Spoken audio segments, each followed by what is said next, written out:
Hi friends, good evening. Vilathikulam பாலியல் வன்கொடுமை செய்து கொலை செய்த அந்த குழந்தையை கொலை செய்த அந்த நபருக்காக நான் பேசுகிறேன். கண்டுபிடிச்சாச்சு அப்படின்னு இதில் எனக்கு சந்தோஷம் கிடையாது. ஏன் அப்படின்னா, தீர்ப்பு வரும் கொஞ்ச நாளில், சாகும் வரை ஆயுள் தண்டனை அப்படின்னு. அந்த தீர்ப்பு நம்மளுக்கு தேவையில்லை. பொதுமக்கள் முன்னிலையில் அவனை அவ்வளோ ஒரு கொடூரமாக கொலை செய்யணும்.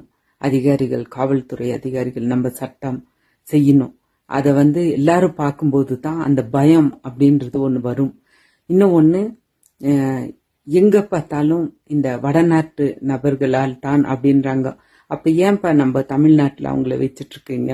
பிழைப்பு தேடி வந்தா இதெல்லாம் செய்யணுமா? அதையும் அரசாங்கம் பார்க்கணும்.